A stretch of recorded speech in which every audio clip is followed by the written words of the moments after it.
पश्चिमी दिल्ली के जनकपुरी जैसे पॉश इलाके में अवैध निर्माण का खेल खुलेआम जारी है। स्थानीय निवासी संजय पोदार ने आरोप लगाया है कि जनकपुरी C3 SFS फ्लैट्स में नगर निगम और पुलिस की मिलीभगत से बिल्डर और कुछ परिवार नियमों को ताक पर रखकर अवैध निर्माण कर रहे हैं। संजय पोदार के अनुसार उन्होंने 2 वर्ष पूर्व 287B पहली मंजिल का फ्लैट खरीदा था, परंतु दूसरी मंजिल के निवासियों ने छत पर पूर्ण कब्जा कर लिया और वहां अवैध निर्माण के साथ पिलर डालकर बालकनी का विस्तार कर लिया है। शिकायतें बार बार करने के बावजूद न तो नगर निगम और न ही दिल्ली पुलिस ने ठोस कार्रवाई की।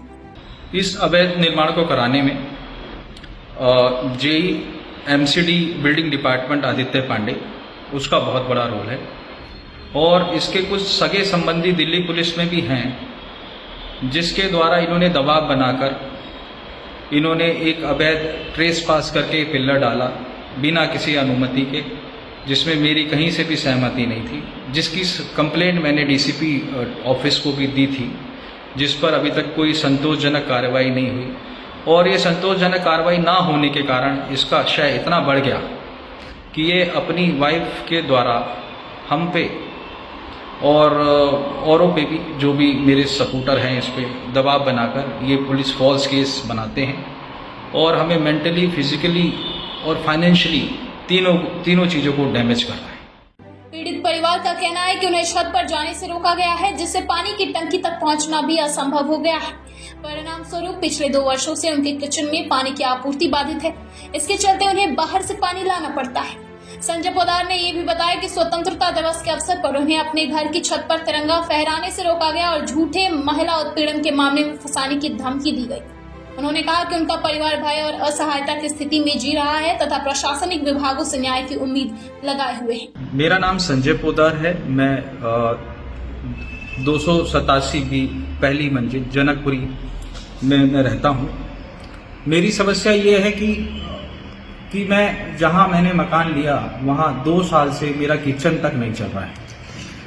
समस्या ये आ रही है कि ऊपर वालों ने जो कॉमन छत होती है वो बंद कर दिया है, उसके ऊपर एक तीसरी मंजिल का अवैध निर्माण कर दिया है और आलम यह है कि मेरी टंकी जो खराब पड़ी है और उसको चेंज कराने की जो समस्या आ रही है, उन्होंने जो रास्ता बंद किया उसके बाद मैं ऊपर जाने में भी असमर्थ हूँ।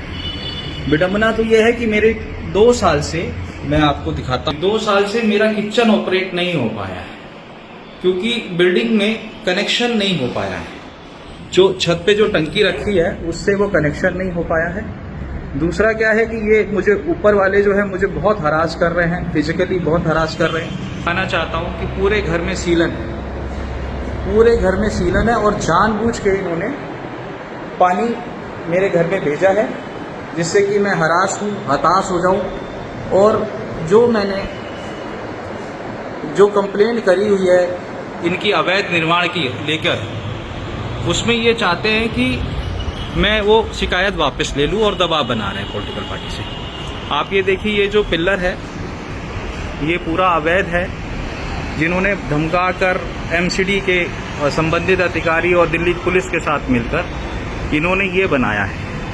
जबकि मैं आपको बता दूं कि फर्स्ट फ्लोर पे बालकनी है, लेकिन सेकंड फ्लोर की बालकनी इस DDA के नक्शे में नहीं है।